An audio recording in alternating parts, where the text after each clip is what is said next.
whatever insurmountable situation you're in, to flip from the oh shit moment of whatever problem you're in into a solution mindset. Like, well, how would I solve this problem?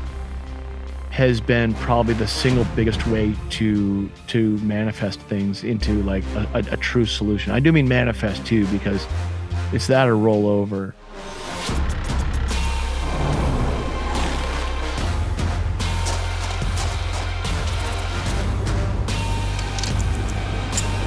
Welcome to the Mountain Tough Podcast, brought to you by Sig Sauer.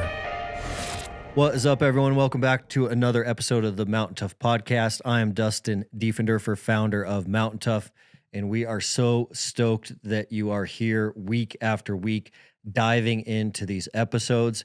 It is our goal to bring you the best of the best, inspiring guests, and specifically diving into their mindset, what makes them tick mentally, and unpacking that so that you can take those tools and live that virtuous, abundant life.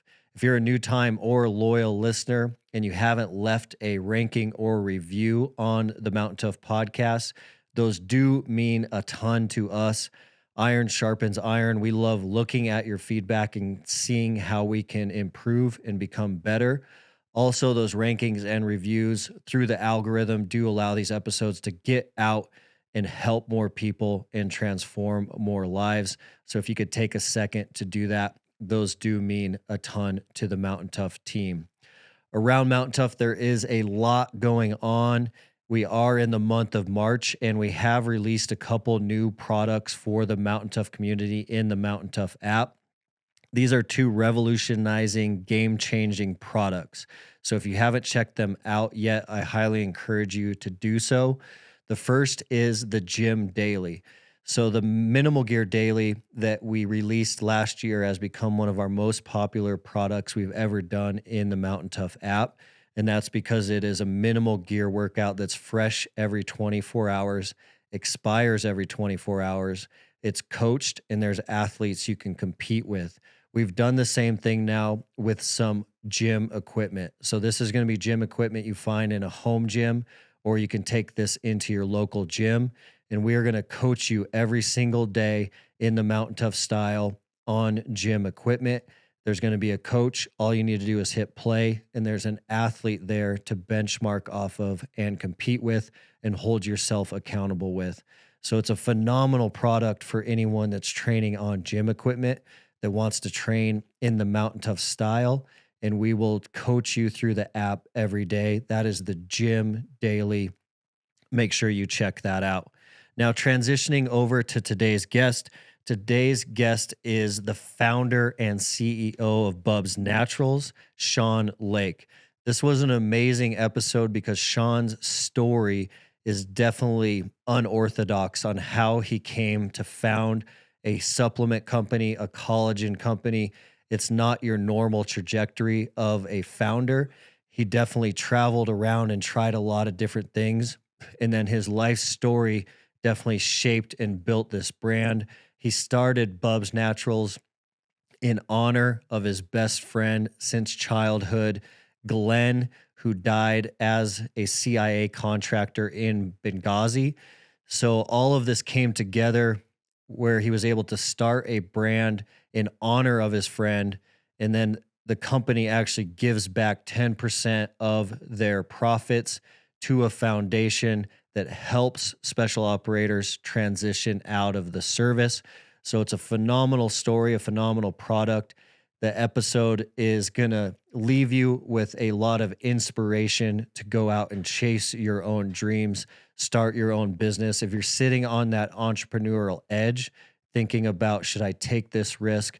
This is a must-listen episode for you. So stand by for my conversation with Sean Lake.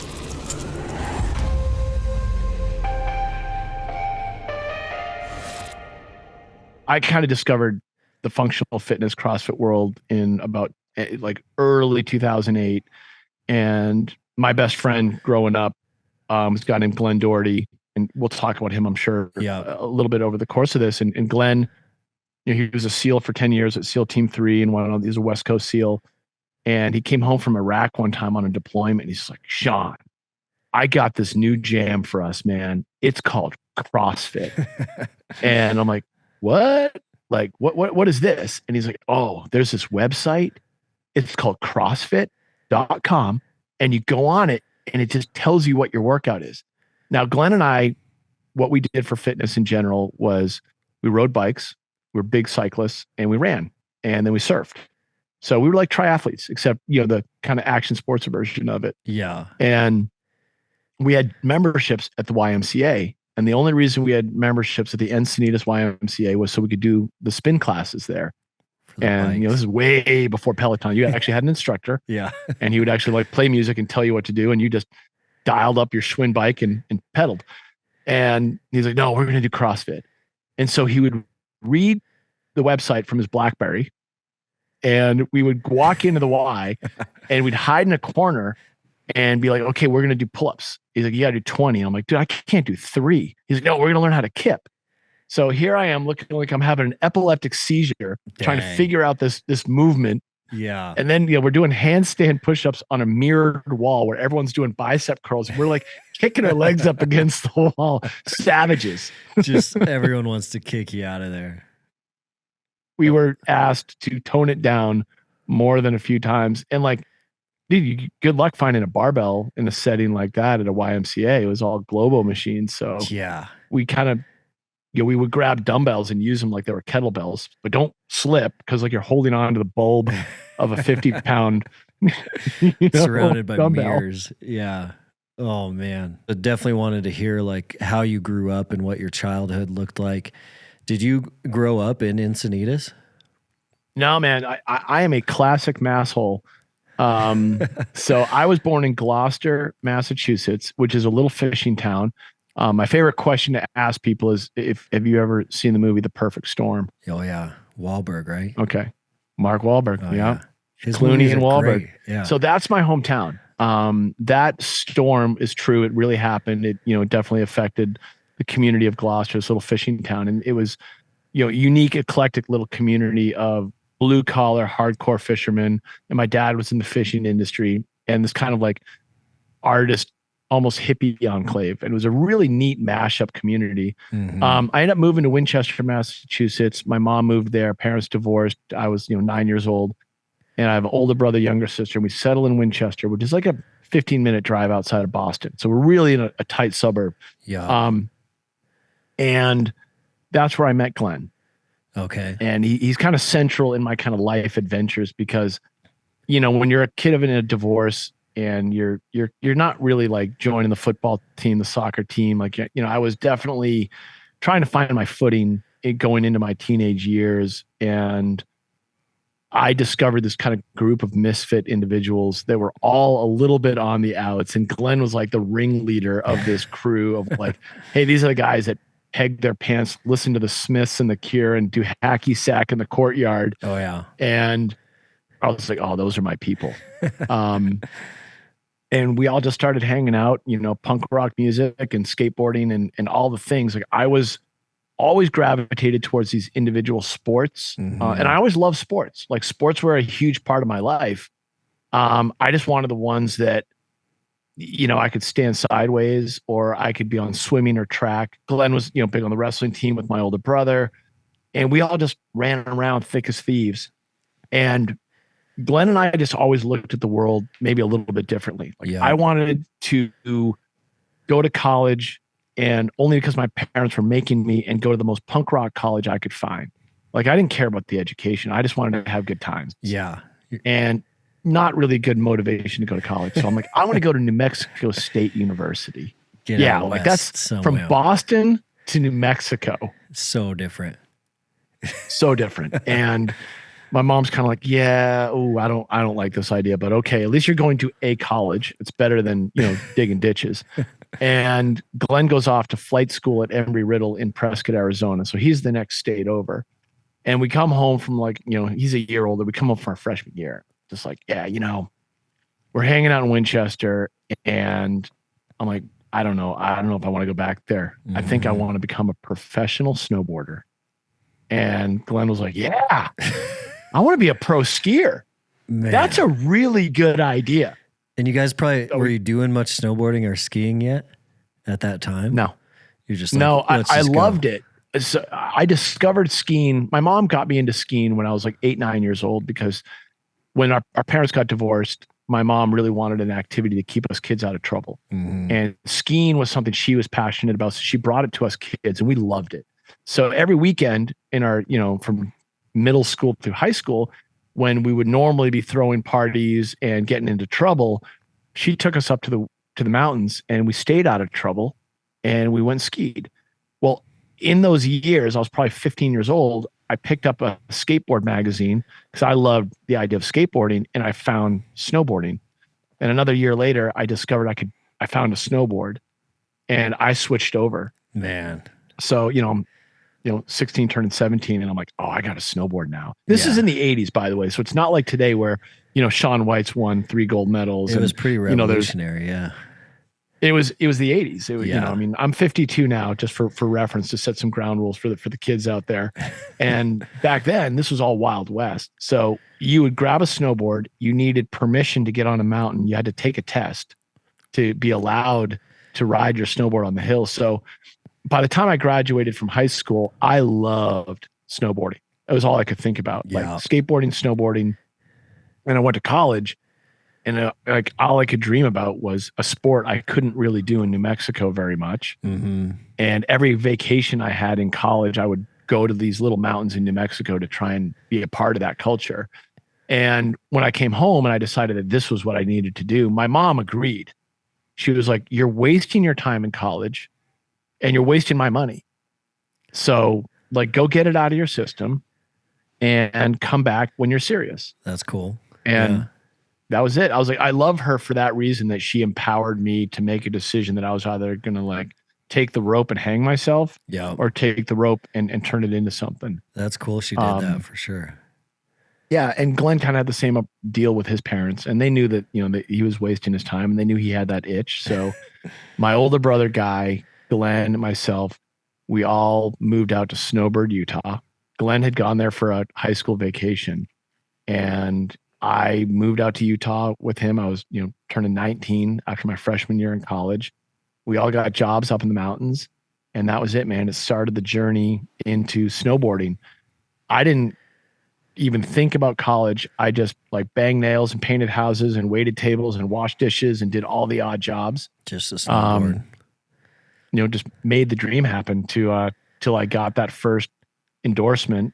I got a free snowboarding outfit and a board, and I was like, oh, now I got a taste of it. And then, you get a shot in a magazine. I'll never forget mailing the magazine, telling my dad about it, and being like, I'm in here. It's happening. And my dad was like, he was the ditch digger guy. He was like, oh yeah, you're going to go snowboard, huh? Good luck with that.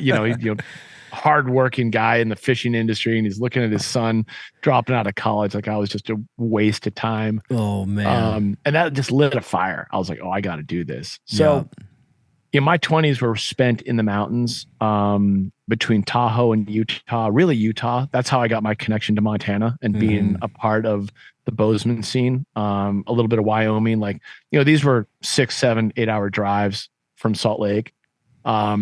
Glenn was a hell of a good skier, so we had all these great adventures around the mountains of Utah.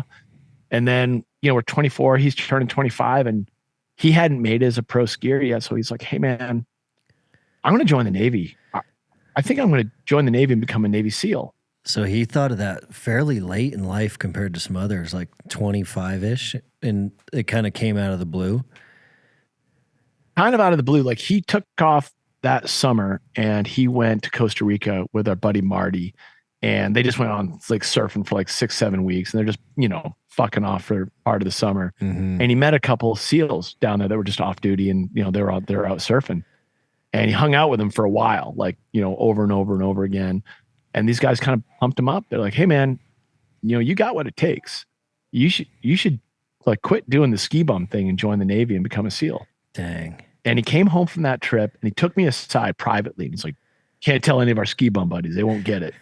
He's like, but I think this is what I'm going to do next. And I was getting that idea in my head of what I was going to do next. I was like, man, I can't snowboard forever. This is great. And I'm getting paid money now. Like, I'm getting all this free travel, but snowboarding is not going to last forever. Yep. So I went back to school, and sure enough, Glen turns 25. He hasn't made it as a pro skier. And I drove him down to the Navy recruiter. He walks in the door, signs his paperwork. Next thing you know, 2 weeks later, he's off to basic training. And a year later, I'm down in Coronado at his BUBS graduation. That happened fast. Really Dude, fast. he was that guy. Like, he was this larger than life personality. Like, when I say he was the king of the nerds in high school, I'll embellish that one a little bit. He was a hacky sack leader. Like, everyone wanted to be around his energy and just what he brought to the table. And it was the same with ski bumming. Like, Glen just had the personality that would light up a room. He'd tell you a bunch of BS stories that were 50% true, but were 100% entertaining. He was the most reliable guy you could borrow money from. His nickname was Bank of Glen because he was the most responsible person. He was funny as hell. He'd give you a hard time because he's from Massachusetts, so he knows how to like dig in. Yeah. And he hold you accountable to just a higher standard. Like, hey man, like you said you're going to do this, you do it. And when you're an irresponsible teenager and 20-something-year-old and you get called to task by one of your peers, you kind of level up. Yeah. And he just brought that energy, but mostly he was just a hell of a lot of fun and always up for the good adventures. So, and just pushing you guys. Like pushing you guys to do more and like challenge yourself, adventure more. You got it. Yeah. And it was always in the name of adventure. Like, let's go hike that peak. Let's go here. Let's go have this adventure. And it was, choose your own path, but he was going to lead, and it was always fun to do it with him. So he had this like massive community of people that really rallied around him. And I was always grateful, I didn't recognize it at the time, but now I look back at it and I'm like, man, how lucky to be like in the central part of that for so many chapters of that life. So Glen takes off and joins the Navy. And I go back to school, and I'm using my snowboard money I'm making, as a rider, and I'm paying my tuition because my parents cut me off. They're like, we're not paying for anything. You're on your own. And newsflash to anyone thinking about doing that. The good news is when you use your own money to pay for college or for anything, you are a hell of a lot more focused. Yeah, it was a full blessing. And snowboarding, the career part was great. I got to travel the world and make a little bit of money, and it paid for college. And then when snowboarding wound down, I thought I was going to join the State Department. So my whole career plan was I'm going to get a degree in political science, which I did. I'm going to join the State Department and go into civil service and get to travel the world. Like, I always loved the adventure side of things. Yeah. And I ended up getting a phone call right after I got done with my last class. It's like January of 2002. And it was a call from a buddy of mine who worked at Burton Snowboards, which is like the big snowboard brand. And he's like, hey man, what are you doing? I'm like, dude, I just got done with school. I'm going to snowboard and I'm going to take the civil service exam and I'm out of here. And he's like, there's a job opening at Burton. You really should check it out. And I'm like, what is it? And he's like, the team manager for all of Burton Snowboards. And I'm like, oh, yeah. Well, I don't really want that job. I'm good. And he's like, yeah, but you're a snowboarder. Like, you should take this job. You should look at it. So I applied for the job and I went through the interview process. I ended up getting granted an interview. They flew me to Encinitas. And I don't know if you've ever interviewed for a job where you don't really care about the outcome. Yeah. They tend to be your best interviews. Yeah. And that was it. Like, I interviewed for this job and they were like, okay, you're our guy. And I'm like, nah, I'm good. And I don't really want it. Yeah. And so then they like put an offer on the table. And I'm like, it's like twice as much money as I've ever made as a snowboarder in my 20s. Yeah. And I'm like, ooh.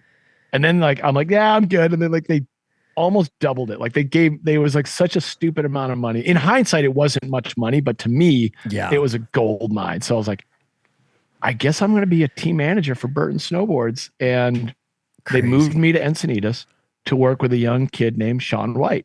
So I was Sean's team manager, and that was my launch into kind of the marketing action sports realm of skateboarding, surfing, X Games, snowboarding, Tony Hawk, like all that stuff for the next decade of my life. And Sean was young at that point, huh? He was a teenager. I literally traveled around the country to different events, making him do his homework before practices and after dinners and stuff like that. Wild. That's Yeah. wild. I mean, he was 16. He didn't even have it. I think he was just getting his driver's license. And I was like terrified to let him drive the rental cars. Man, it's wild where life takes you. You just never know what it's going to bring. No. And all the while, my best buddy Glenn's down at SEAL Team 3. So he's down in Coronado, which is, 40-minute drive down the road. And I just ended up working in the action sports space and then kind of picking up where we left off. Like Glenn eventually moves to Encinitas. He buys a house with his wife. I'm living in Carlsbad, which is the next town up. And that's when we kind of reconvene our fitness regimen and start training again. End up joining SEAL Fit as a gym because after the YMCA was like, they didn't really love having us there. Glenn realizes, he's like, hey, there's a gym in town that's owned by a Navy SEAL. We got to go there. And I'll never forget walking in the door and Glenn, because he's Glenn, he's this larger than life guy, just rolls in there and he's like, hey, who's the SEAL around here? And Mark Devine, Commander Devine walks up and he's like, hello. He's like, hey, you're a SEAL. I'm a SEAL. You need me at your gym. Oh, man. I validate your business model. And Mark's like, doesn't know what to say, but he's like, okay. And he's like, and he's my friend. So he's coming along too. No way. Dude, we worked out at that gym for half a year before anyone asked me for a penny. Like, that's insane. Talk about a horrible business model. They never asked me for a dime. You're just in there training. We just went in there and trained. And finally, almost a year goes by and Mark and I, at this point, we're all friends. It's a very small, intimate gym. Just like, honestly, your early years at Mountain Tough, like, you know every member. Yep. And Mark's like, Sean, man, you've been working out here for a year.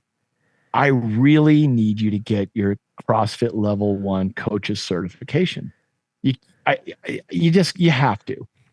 And I'm like, Mark, man, I get it. I've been mooching off you for a year. Like, you've never asked me for a dime. I will coach. What class do you want me to coach? He's like, coach my 6 a.m. classes.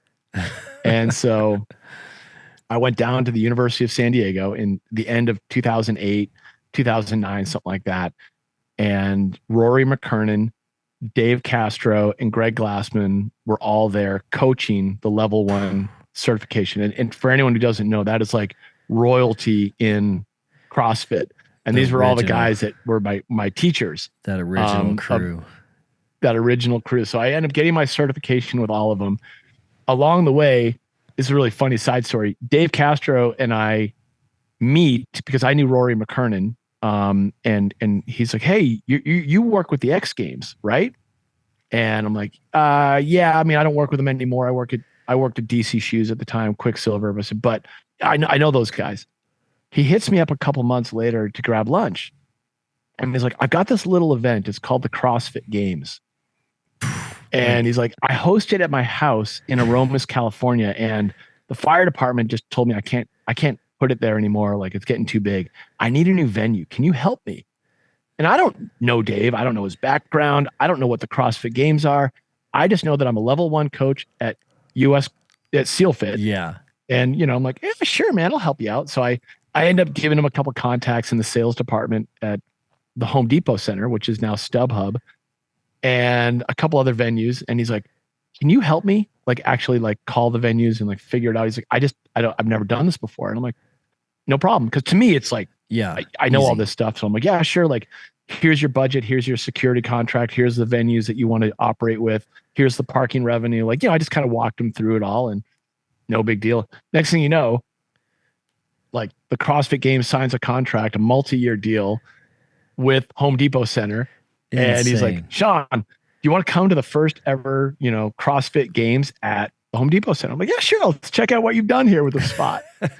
I roll into the scene and like Jimmy Letchford, who is the marketing director, who's now the president of GoRuck. Yeah. Like, he rolls me in there and we walk up to the very roof of like one of the VIP suites right in the nick of time to have this whole like F-16 jets fly over our heads, crowds roaring, going ape shit. Jeez. And there you go. I'm like, oh my God, I'm a little part of history here. I didn't even know that. That was the first one outside of the ranch. So like year 3 or 4 or something like that. Yeah. Yeah. It was, I think it was summer of 2010. Jeez. I remember Under Armour was like the title sponsor, and then they signed with Reebok like right after that. And then it was like gangbusters, like the whole scene changed. Man, your life journey is like a lot of taking risks, and those risks kind of leading you to be at the right place at the right time on a handful of occasions. Yeah, you know, it's funny. It's someone to ask me about that, like about my career trajectory and like my plans. And I kind of laughed. I said, if I had to use one expression, I would say non-linear. Yeah, very non-linear. I don't know who plans to go to college for all the wrong reasons, drop out to be a professional snowboarder, to end up almost taking a job and not taking the job, to end up in the action sports industry for, you know, a decade, which were really great formative years professionally, only to develop a passion for, you know, the functional fitness space, only so that I could snowboard and surf and mountain bike better. I was only using that so I could be outdoors more.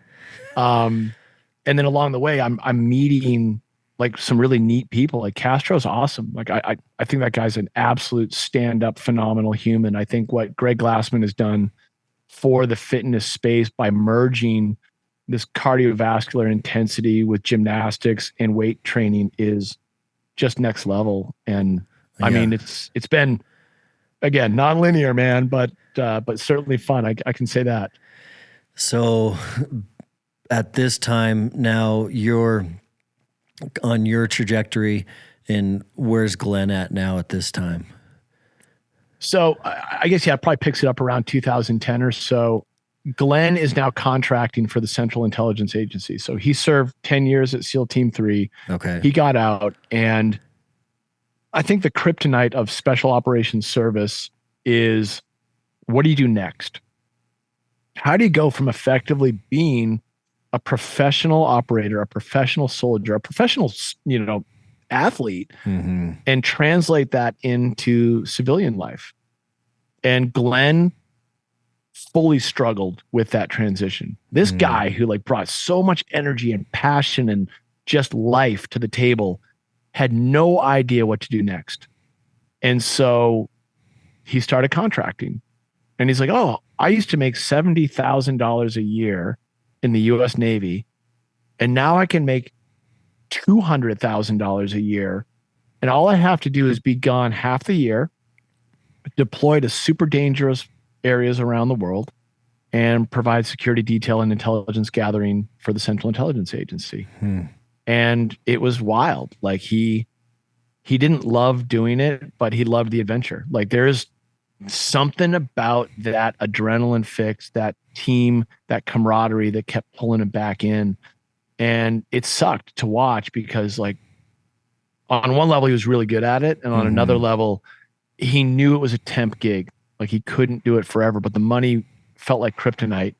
And, you know, he got kind of stuck with it. And that's like one of the toughest things for me to see from the sidelines. It's like, Glen, like, what's it going to be? Is it what's next? Go back to flight school, become a pilot? Are you going to, you know, become a physician's assistant? Are you going to go to medical school, start a business? Like, he didn't know. So he kept contracting. And then it was great when he was around because, you know, we would coach Kokoros and SEAL fits together, and like we'd have a blast. And I was doing my independent contract work. So it was like basically two guys turning 40, having the time of their lives. Training. We're both single. We became roommates. Like he ended up getting a divorce. I got a divorce. And we're two single guys running around Encinitas, you know, fittest we've ever been, having a blast, going back to Utah every chance we could. He would fly to Fiji to be the island medic for Tavarua. I mean, talk about a sweet gig. Yeah. He'd come home from that, and then we'd fly to Utah and, you know, go chase powder storms. And crazy. We had a blast. Yeah. Until he died. And that's the tragic sting in all of it is, you know. And that was Benghazi. Yeah. Crazy. So Glen deployed in September of 2012 to Tripoli. And he got into town on like the 8th or 9th of September. He was only there for 2 days before the terror attacks on Benghazi happened. And Glen was, one of the respondents from Tripoli who flew the plane down to Benghazi to respond to the terror attacks, where the U.S. ambassador, there was like an intelligence IT guy who we didn't know at the time. He was killed, and Glen joined the fight down at the CIA annex in Benghazi, brought the fight to the other guys, and was killed pretty quickly up on that rooftop. Holy smokes. Wild. So I remember, like, I went to bed that night on 9/11, and here we are. It's the anniversary of 9/11. So everyone's kind of like heightened sense of awareness is up. And I wrote Glen a quick email before bed, like, hey man, like, saw something on the news. It looks like it's way away from you, but just, stay sharp. And I woke up the next day and it was even more on the news. And I'm like, don't think about it. Don't think about it. Don't think about it. And then I remember getting a phone call, later that day. I didn't recognize the number, but a little voice in my head said, you better answer that. And it was the CIA calling me, telling me I had to get my butt home. And it was just like out of a movie, man. I've said this 100 times. Like, I pull up in front of my house and there's 2 black SUVs there, and a bunch of guys get out of there with like black suits and black ties. Jeez. And they're like, hey, you were Glen's listed next of kin. We have to, break this news to you. Glen was killed saving a lot of lives over in Benghazi. We don't know a lot. We're sort of finding out in real time, but he's no longer with us. And I was the executor of Glen's estate, so I was kind of like the gatekeeper of his legacy. We had actually had this funny exchange where we each made our wills out to each other. And I was like, yeah, you get all my debt. Nah, you get all my debt. And like, we were joking about who's going to die first. I'm like, I'm way more irresponsible than you are. I'm dying first. Oh, man. And then, he didn't make it home. And that kind of kicked me into a completely different trajectory. So this whole like unscripted, nonlinear life path took another hard turn. And it came to, protecting my best friend's legacy and all the great things that he stood for. And I had an amazing community around me, and they were looking to me to help take all this grief and frustration and anger at, our government, at Hillary Clinton, if you want to like, hone in on the State Department and what happened and what went wrong there, frustration that these Americans shouldn't have died. And this was an avoidable situation. And also take this legacy of this great American hero and help celebrate that and help like lift that up. So once we got through the kind of immediate hubbub of national news cycle, which actually went on for years, we started a foundation that felt like the right thing to do to keep Glen's memory alive and his memory at this table. I had no experience in the charitable space, but Glen's sister, it was her idea to spark it off, to say, let's help these other soldiers, these other special operators transition from active duty to civilian life. Like, let's fix the problem that Glen couldn't solve for himself. And that was it. Like, it was like, well, this feels right. We can keep Glen's memory alive.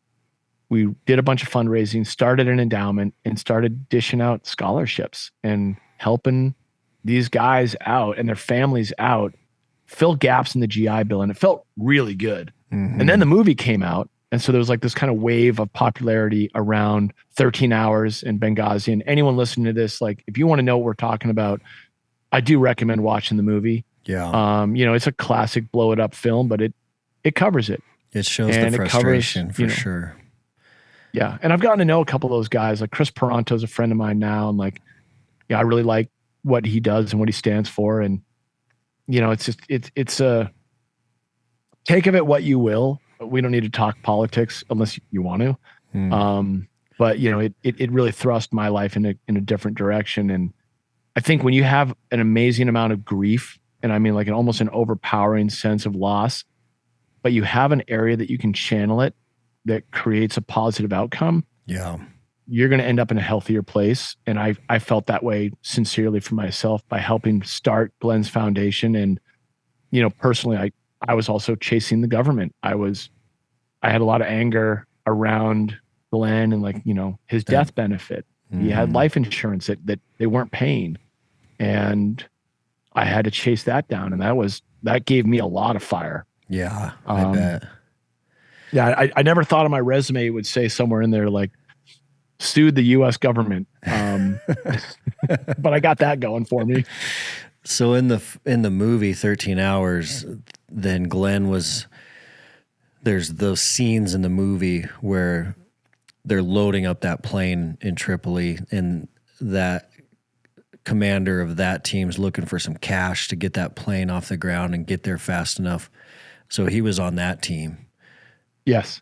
Crazy. The most famous story that I heard, which is 100% all Glenn, was that in Tripoli, normally the CIA has assets to bear. Like they have planes, they have access to like rapid response. The plane that they had actually flown to Italy. So it was offsite. So they did not have an airplane. They had a couple of contacts to like local sheiks or local high net worth individuals that had private planes. So they were trying to negotiate getting a private plane to secure. There was a couple Delta Force guys there. There was Glenn, and there was another intelligence officer to try and get like those 4 or 5 people from Tripoli down to Benghazi to extract all the Americans. Man. And Glenn famously called his bank in the United States overseas on a sat phone to try and get them to wire $40,000, $50,000 out of his savings account to pay for the plane, because he was trying to cut through the bullshit red tape that, our government had in place. Like, that's amazing. That's a man who's dedicated to his teammates and was like, I don't care. Get me the money. Like, we got to get this cash in hand so that we can get on this plane and go save our buddies. Wow. Take my own money. Yeah. Let's get this done. That's crazy. Yeah. That's amazing. That story, just like when I heard that one, I mean, I don't care if it ends up in urban legend. Like, to me, like, that's Glenn. That is 100%, that's his DNA. So it's like, and I'm proud to know that would have happened. I've used a ton of Bluetooth speakers over the years, and they all have never quite had enough output for me to really have an awesome home gym workout on a Bluetooth speaker. But the Turtle Box is in a whole new ball game. They have leveled up this product, so the bass and the output you get out of a Turtle Box is quite amazing.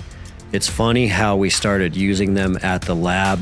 We had an awesome sound system at our new lab here in Bozeman. We were using it so much, we actually blew our brand new system out. We went right to the Turtle Boxes. And so we paired 2 together in the lab. And that was a lot of output for the Mountain Tough team and all of our testing to have phenomenal sound in our gym for a great workout with great music. We know there's a ton of Mountain Toughers training in their basements, in their garages. And I know a lot of you are looking for great sound to play some music in the background to your MGDs or your kettlebell diesel. This is a great product for you to check out. Turtle Box is at a whole new level. The bass and the volume you can get out of that box. It's a sweet product. You guys can check them out at turtleboxaudio.com. Again, that's turtleboxaudio.com. You've been listening to the Mountain Tough Podcast. What is the name of the foundation? So it's the Glen Doherty Memorial Foundation. I mean, heck, dude, it's 10 years old now. Wow. And they've been up there. They're over 50 scholarships in.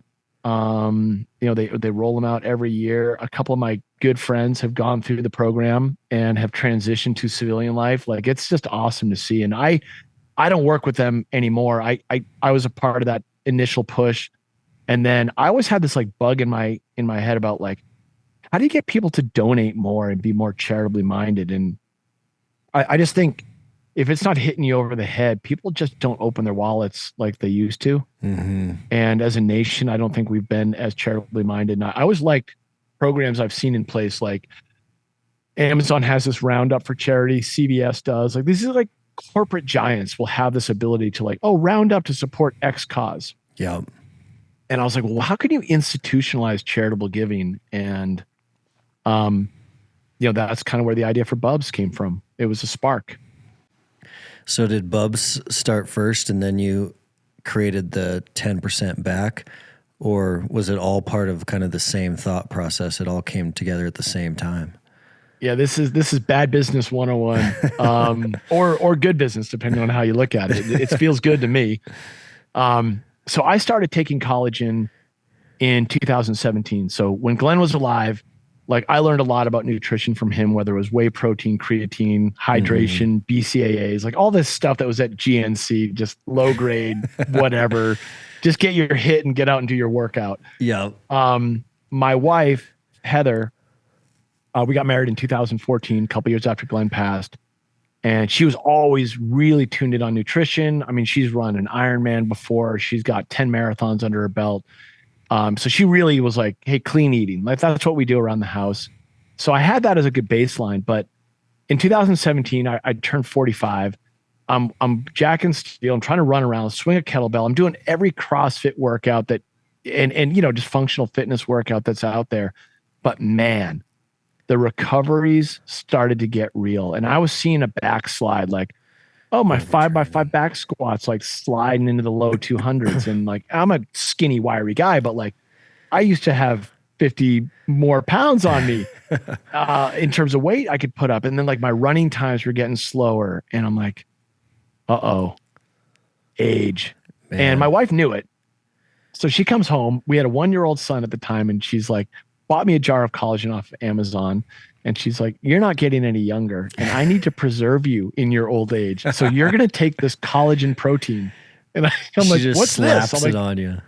Yeah. She's like, you just take it.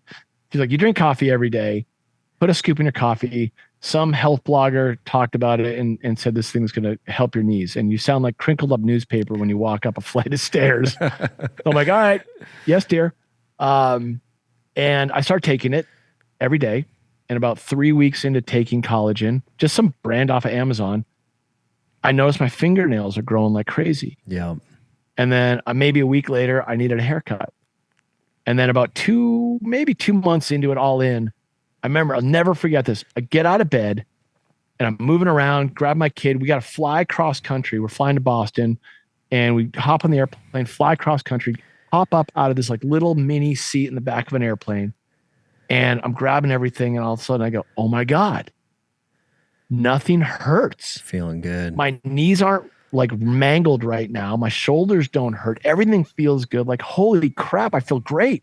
I start telling my wife, I'm like, Heather, this feels amazing. She's like, that's nice. I'm like, no. You don't understand. Like, I've basically been in pain for a couple of years and now I'm not. You probably didn't know how bad it just got better and better and better ever since then. Like collagen fully, truly changed my life. And I was a full devotee.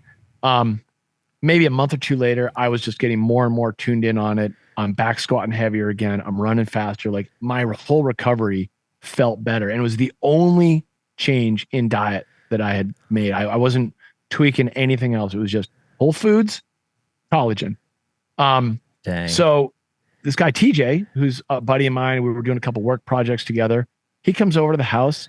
We're spitting off some stuff about work and he looks at the jar of collagen. He's like, you take that stuff? I'm like, oh yeah, man. Like this is a game changer. All the stuff I just raved to you about. He goes, we should start a company. That's a fast trending product on Amazon. Now, TJ's got, 20 years of e-commerce experience behind him. So he knows how to drop the pixels, the Facebook ads, the website builds. All the stuff that I don't know is his wheelhouse. Awesome. And I just kind of look at him. I'm like, dude, I got a 1-year-old. You want to start a company? Like, you're nuts. But what would it look like if we did? And that's where the 10% came up. Because we both looked at each other and said at the exact same time, if we ever start a company, we'd have to do something cool for charity. That was it, dude. Light bulb went off. That's incredible that you guys had that at ground zero, which is extremely rare. I mean, a lot of organizations have done a great job of adding that in later on. And I do agree with you that the percentage on sales or the percentage on products just going into a charitable fund, it has revolutionized what organizations can do in terms of their giving. We've seen that for sure. but yeah, not many of them thought of it on day zero like you guys did. That's super helpful. Yeah, it was a funny thing. Like we looked at each other, and as soon as we said that, like we got to do something cool for charity, and I'm like, well, I know the charity. It's got to be Glen's charity. Yeah. And Glen's call sign in the Navy was Bub. So we'll call the company BUBS Naturals as a tribute to Glen, this guy that stood for two things above all else. He stood for self-improvement. Everyone was always leveling up to be around him. So every product we make will stand for self-improvement. Mm-hmm. And Glen was always helping others right to the very end. You know, in Benghazi, he was always there to help others. And we'll do that by giving 10% of all profits to charity. And we'll do it in Glen's name. And we didn't know if it would pencil out. We didn't know what the margins were. I didn't know anything about collagen. It just felt right. Yeah.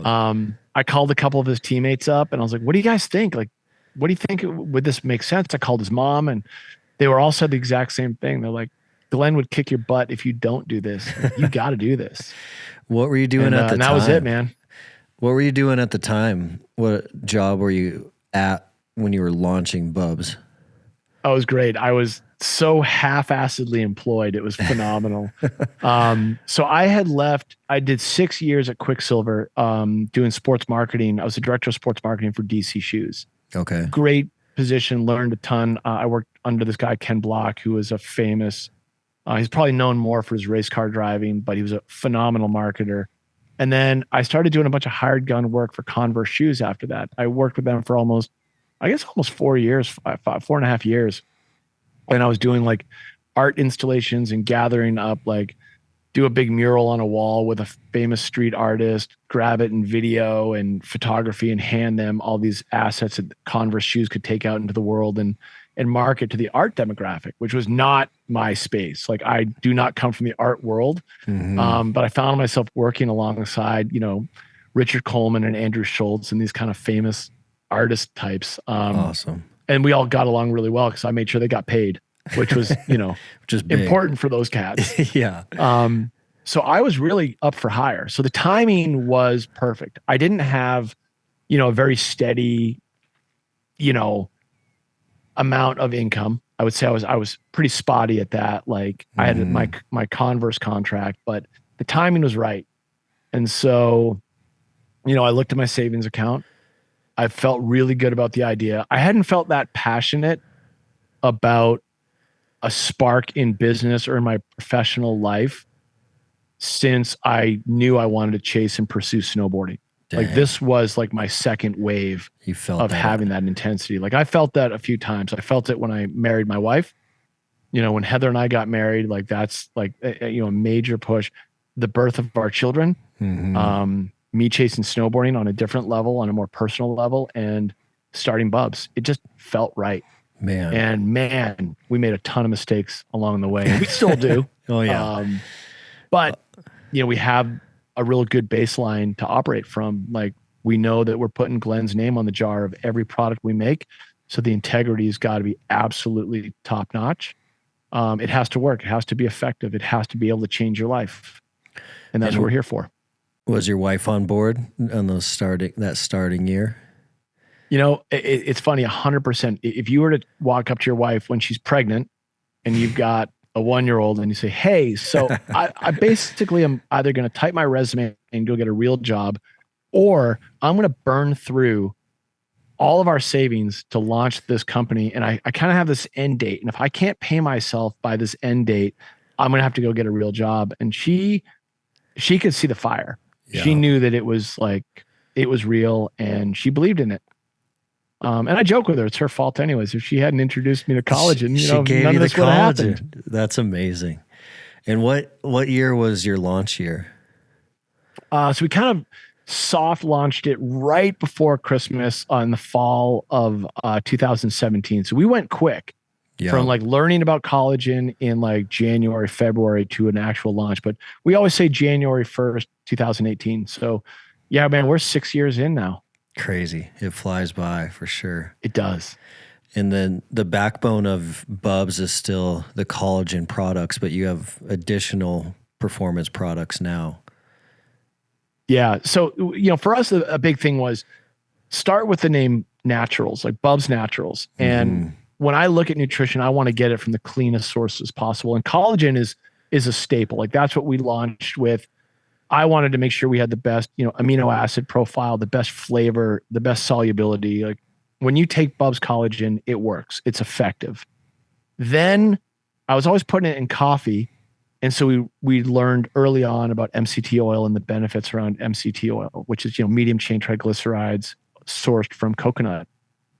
And it's a great healthy fat for cognitive function, brain fuel, and energy for the body. Like it's like rocket fuel for the day. What I hated about it was it tasted like an oil slick. And the texture was horrible. So I was like, man, what's a different way to put it in powder and create a great functional creamer? So we settled on tapioca starch, which is keto and paleo friendly on, different nutritionists we consulted with all felt like it was a good, safe choice. And it's creamy, it's delicious, and it just really worked. So our second product was this functional creamer. So I'm like, cool, collagen for recovery, joint health, hair, skin, nails, all the connective tissue, and then a creamer to go in my coffee. And brain then fuel. I've got this functional creamer, which is, delicious on that front. So the two things just go together so well. And coffee was always the conduit. So more recently, we launched an organic, fresh roasted coffee line that we just do in like small little boutique batches. And it kind of scratches a little selfish itch. Yeah. And then we kind of looked at our world and we said, well, we've got the product of cows, which is our collagen, and the coconut, which is the basis for the creamer. Well, there's also coconut water, which sprung us out into electrolytes. So we recently launched the world's first USDA organic electrolyte that is NSF for sport certified. So we have an electrolyte that's just as clean label as you can get. Like the whole naturals thing, like 2,000 milligrams electrolytes. It's all your sodium, potassium, your chloride, your magnesium, and it's literally from, two ingredients. We got organic evaporated coconut water for the potassium, and we use Himalayan salt for the chloride and the sodium, and a little bit of magnesium chloride and the magnesium comes from dehydrated plankton ocean water. Like it's great, just clean as a whistle. That's amazing, man. What a crazy journey. I mean, coming from Massachusetts all the way through those crazy life turns to doing what you're doing now. It's certainly something you probably never expected to be doing as a business. I tell you what, I look forward to turning the tables on you on that one and learning how you go from, being interested in human performance and physical fitness to I have a tribe of people who want to pay me to do this to I am managing a community of tens of thousands of people under the Mountain Tough umbrella. I think it's amazing when you feel passion in an area and you feel passion to change people's lives, what you're capable of. Yeah, I do agree. And I think it is related to mindset, which is one thing I wanted to talk to you about for sure. And I think we can shift gears there and talk about mindset and perseverance and just not quitting, because I think that is really tied into your life story, and it's definitely tied into my life story. And I think it's the connection of why BUBS Naturals exists now, and it's the connection of why Mountain Tough exists now, is because it was a lot of not quitting and a lot of just putting one foot in front of the other.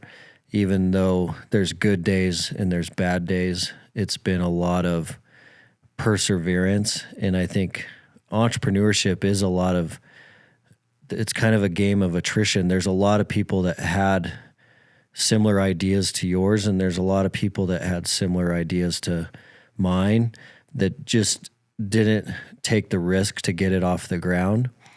And then there's another population that did take the risk to get it off the ground, but didn't have the perseverance to keep going under some difficult times. And so I think that like that theme of mental toughness and mindset is what we love talking the most about around Mountain Tough, because it is the it's the same thing that helps someone pass selection. It's the same thing that helps someone be successful in the backcountry on day 7 of an elk hunt where it hasn't stopped snowing the whole time. The people that are consistently successful in any endeavor, they're successful because of consistency. They just keep on plugging away, and they're not always the most gifted or the most financially blessed, but it's 99% of the time it's someone who just hasn't quit yet. And I definitely see that theme in your story for sure. Yeah, it's funny you mention that, because like when I look back at snowboarding, I was not the most talented rider at all, but I was willing to get up at 5 o'clock in the morning and show up to do the photos and take the pictures and film and do the things. And I guess I had that, and I loved it so much that I wanted to be in it and I wanted to be a part of it. When I ended up working in kind of the action sports industry, like, I was on the paper side of that space, but I love the culture and the passion. I was very protective of this thing that had given me so much. And I brought that into the workforce, almost to a detriment. And then when I discovered fitness is this thing to unlock future life adventures. And once I realized that fitness could be tied to, what was going on in my headspace, like even the self-doubt that we all have, like everyone has negative self-talk. Everyone has negative, dark thoughts around them. Like, I didn't know if I was going to make it as a pro snowboarder, but I knew I wasn't going to quit until I had tried everything. And, that was it. Like, I wanted in and I wanted to be a part of it. And when you have that drive and desire, you can make things happen for yourself. And when it comes to the fitness side, I got lucky. Like, I had a carrot dangled in front of me, which was my best buddy, who is a SEAL. And if I could beat him at anything, I could roast him for the rest of his life. Yep. And, we joked about it, but like, I got on a bike and we started road biking together, and we would do these 20-mile, 30-mile, 40-mile rides, and we'd do them quite regularly. And after, 6 months or so, I started catching them.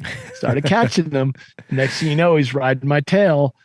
And that was it. Like, it was on. And that kind of friendly competition, I think, is phenomenal in fostering your human potential and not quitting. Like, why would you quit? Like, why? Because your buddy's better than you? No, man, just get better. Yeah. And I guess I've been lucky and blessed to be around a good community of people. Like, I joined a CrossFit gym owned by a SEAL commander named Mark Devine, who literally preaches unbeatable mind. And he was just the local coach. Like, I was stumbled into a really amazing environment of fire breathers who don't quit. Yeah. And these are my people. So and important. Like, they don't know what I do. They don't care what walk of life I come from. They just know that there's a barbell on the ground and I got to pick it up 20 times and I better do it well. What a huge advantage that not everyone has and is looking for, but my story is almost identical. I mean, the Mountain Tough community since 2016, just, it's that iron sharpens iron in pushing each other and trying to level each other up and training hard together in a supportive community.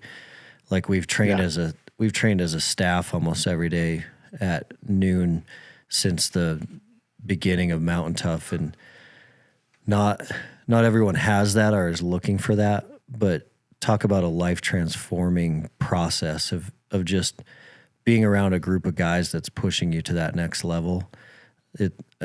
It's like priceless in so many ways. Yeah, it is absolutely priceless. Like, I don't care if it's, hey, I want to go surfing. Are you going to go alone and really push yourself? Go find someone who can take you past yourself. And I mean, if there's a takeaway for anyone, it's like, oh, I don't have a Mark Devine in my neighborhood. You got the internet and you've got access to people that can at least light a little bit of a fire. Find those people in your community. I've been lucky. I'll be the first to admit it. I've moved to snowboarding towns to be around snowboarders that were better than me. And I was trying to keep up.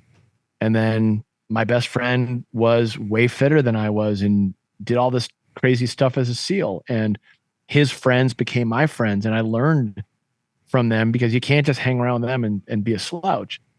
And we all got along and clicked because everyone knew that everyone was putting the best effort in. Yeah.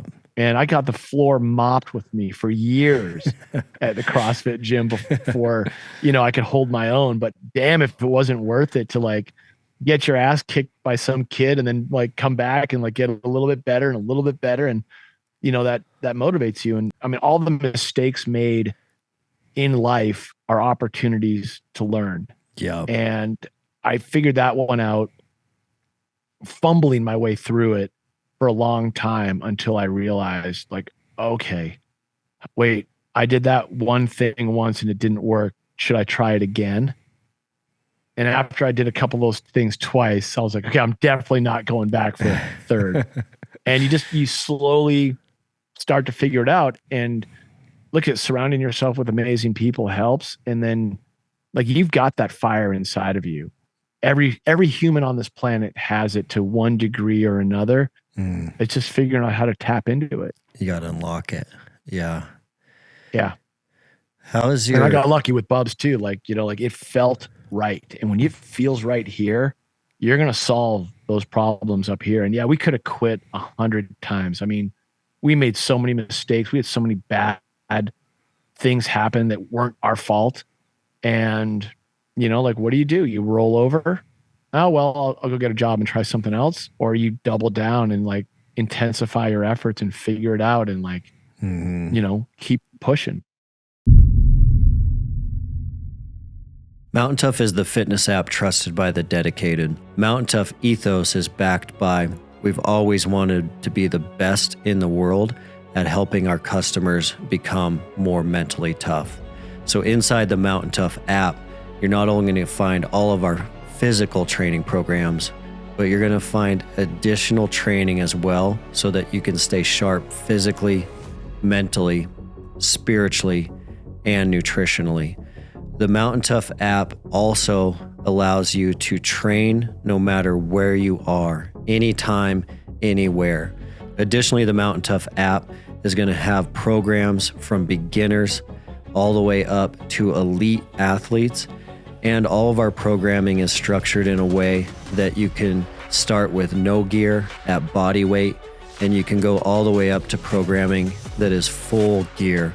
So you can do that in a robust home gym or your local gym. There's no excuse for you not to start today. With Mountain Tough, you can conquer your goals with the ideal program for your lifestyle and schedule. Train with equipment or just your body weight on your phone, tablet, TV, or web browser. Most importantly, Mountain Tough will help you train your mindset so you are always ready for anything life throws your way. Mountain Tough is offering the Mountain Tough podcast listeners an incredible offer. 6 weeks free on the Mountain Tough app. All you need to do is use the code MTNTOUGH to redeem your 6 weeks of training. That'll be a 14-day free trial plus a whole additional 4 weeks of training. Just go to mountaintough.com and enter code MTNPOD for your 6 weeks free on the best-in-class physical and mental training app.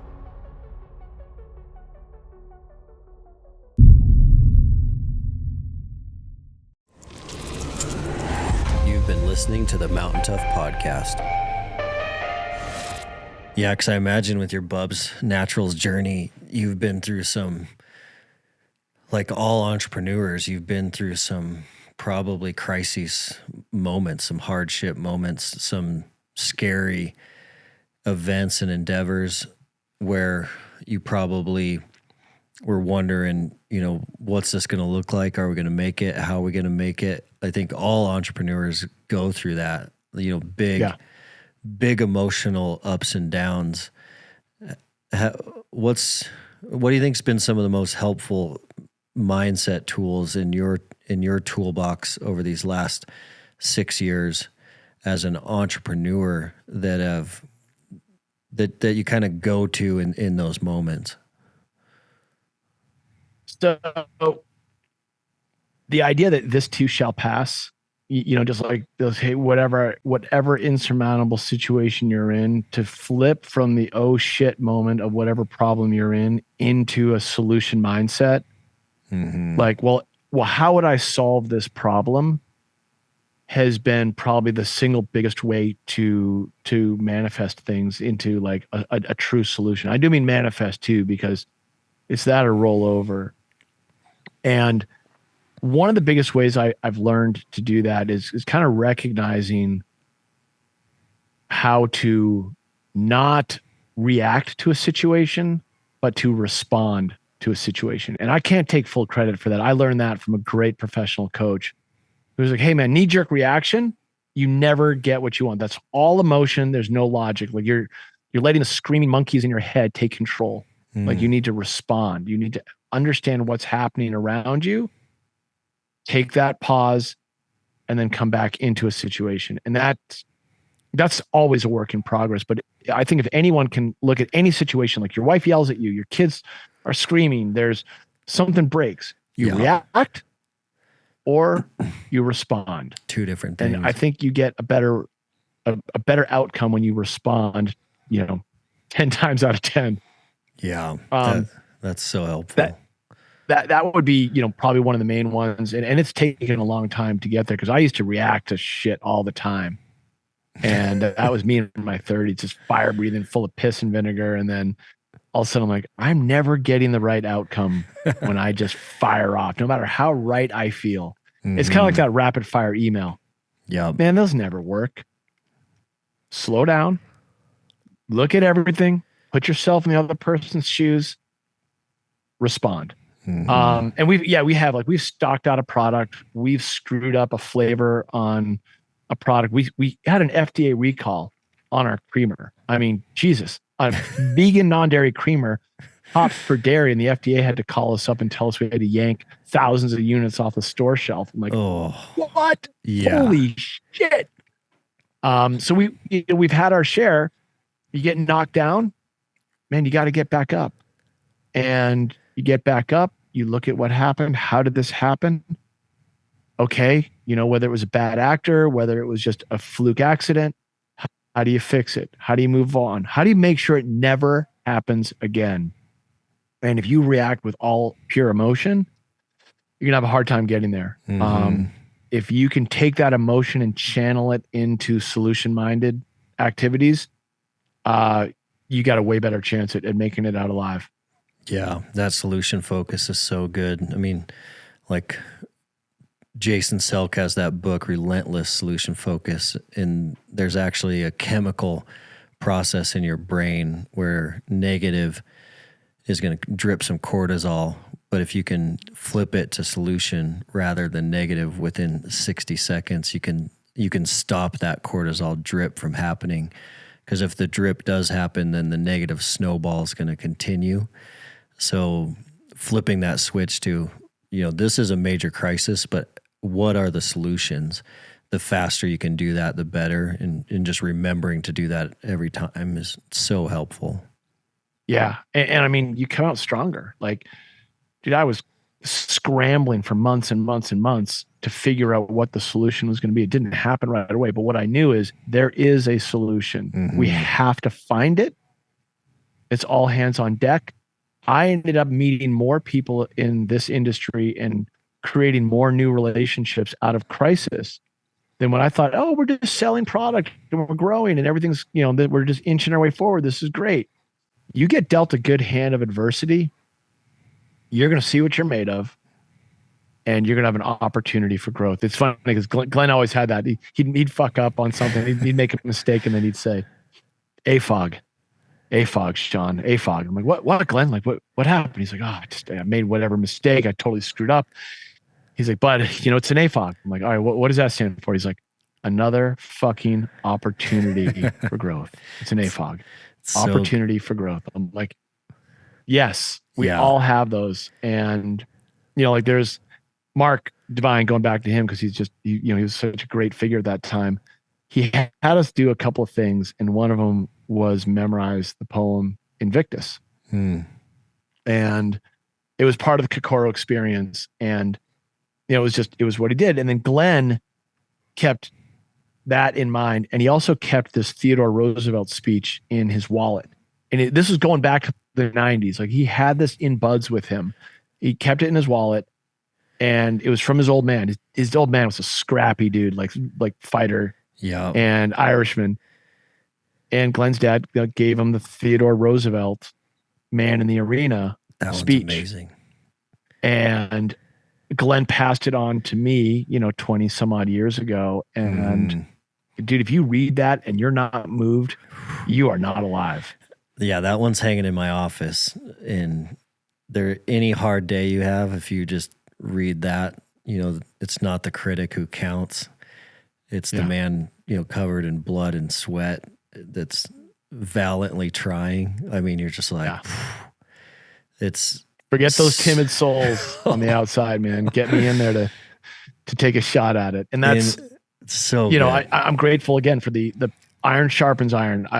I've been lucky to put myself in a room with some really good people. I also now seek those people out. Like I want to hang out with, the Jason McCarthy's down at GoRuck because he's just a classic character. But I also love a lot. I just feel good around him. Like, it's just good energy. Bert Soren down at Sorenex. Yeah. Katie and Bill over at Rogue. Like I don't get much time with them, or just the people I know in fitness that they get you fired up, man. And they live it and they breathe it. And I'm stoked to be in the space that I'm in. I feel like, we got a really neat community, and it feels good to help people out. And that goes back to, your teenage years when you take your first job and you do a good job and you get an attaboy, and then you start helping other people out in whatever you're doing. And like, there's no way that doesn't feel good. Yeah. You're doing it on scale. Yeah. And people are changing their lives following what Mountain Tough does. I know if folks follow a good nutrition routine, whether it's us or somebody else, it's going to change their life. It's going to make them better. And hey, whether that goal is skinning up a mountain to ski down it, bagging an elk, or just, hey, for me, like I want to go on good mountain bike rides and go surfing and have that energy and get in the mountains and snowboard. Whatever your thing is, like, get out and do it. Yeah, it's so true. And sometimes it's just being better with your kids, more energy with your kids, sleeping better, being more engaging at home. I mean, those small victories are going to stack into positive life change. And maybe that elk hunt isn't 2 years from now, or maybe that, surf trip isn't a year from now, but it's those feeling better every single day leading up to those moments that we see a glimpse of, and I'm sure you see a glimpse of as well, that just give us so much fuel for what we're doing. Oh yeah. I think you really touched on something on the home front too. Like, I've got a daughter who's 6 and a son who's 8, second grade in kindergarten, and it is all energy, all hands on deck, all the time. And I've got, a wife who's a working professional. She's a newscaster in San Diego. She's going to meteorology school. Like, we are just doing everything we can at all times. And it's like, I wouldn't have it any other way. I don't want to go home and be like, I can't play football with my son. I can't go to baseball practice. I can't, do those things. Like, no, we're in it. Yeah. And it feels great. That's awesome. Well, Sean, I do want to be respectful of your time. In closing, one final question for you. I love asking this question of entrepreneurs because they're at all times on podcasts like this. I know, right now there are thousands of listeners that are on the fence around like a business idea that they have, a business idea that they've had for a while, a job that they are really unhappy with, that they're just scared to get out of. What do you tell entrepreneurs? What do you tell people on the fence that have these ideas that are just scared to take these risks? I would say, do you feel it here? And if you truly feel it in the heart, you're going to find a way with your mind to make that dream happen, to make that change happen. And if what you're feeling here is purely just discontent, you maybe don't have the next idea, but you're not happy here, then logically up here, you have to make a change. And that change could be a lateral move to a different career path that gets you in a different set of energy so that you can actually foster that environment to create your idea. Or, be logical about those risks. Like, I looked at the opportunity to start Bubs with, how much money do I have in my savings account? What do I think it's going to take to start the business? Because you never really know. And how long do I have to execute this until I've run out of, it's run its course and I can't do it anymore? Or that I can really turn it on. And you got to ask yourself and role play those scenarios. If all you do is spend time in the, I'm unhappy now, I think I have an idea, but I don't really know, you're not taking action. Grab a pen, start writing it down. Hell, write me an email, hit me on Instagram and shoot me a note. I will take time with anyone to talk about what their situation and idea is. And I'll tell them what I think matters. Now, I'm not the expert by any means, but man, like, if you have a spark in an idea and it's speaking to you, you got to listen.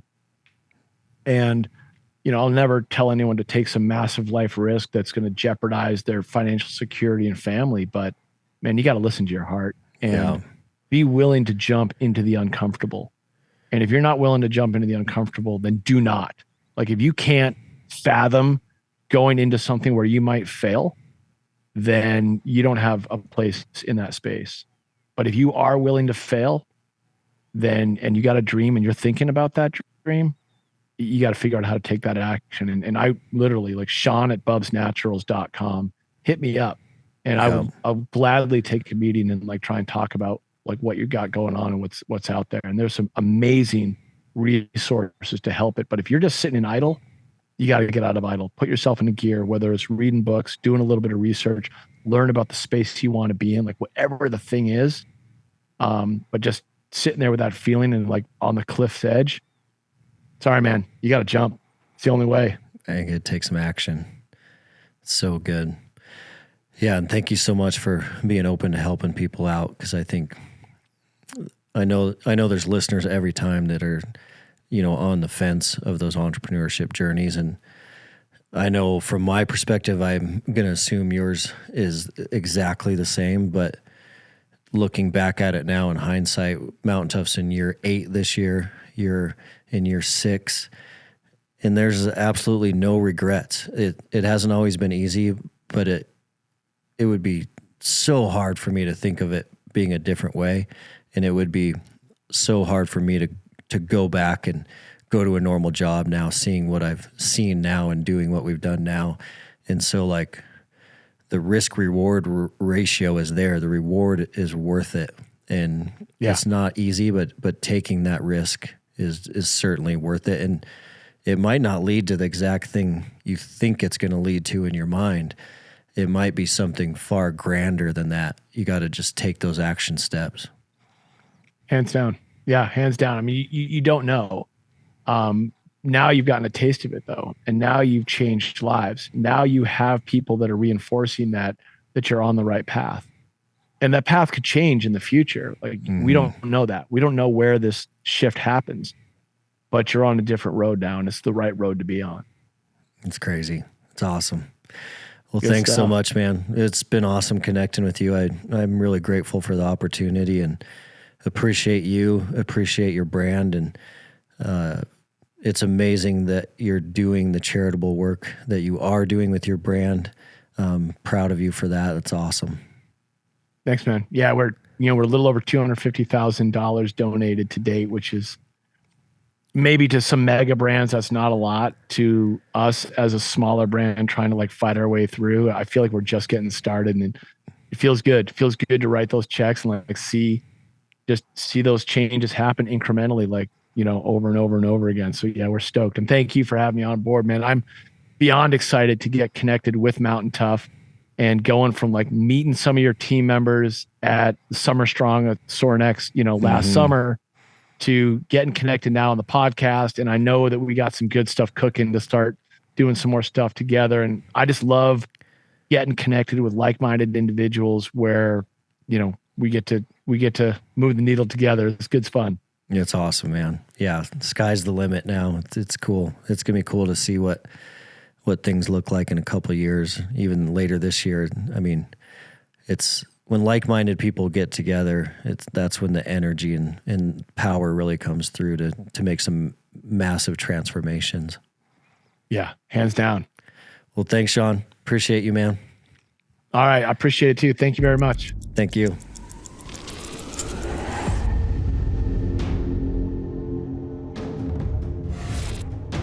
Thanks so much for listening, everyone. That was an awesome conversation with Sean. I really want you to key in on what he said about that relentless solution focus. So life's always going to throw hard things our way. There's always going to be financial crises. There's always going to be hard times. There's always going to be hard times at work, at home, in any endeavor. And the quicker you can think about solutions, the better. Think about what you're feeling in your heart, where the disconnect is, and what you can do to take action steps to improve that situation rather than ruminating on the problem. Sean dug into that in a very helpful manner.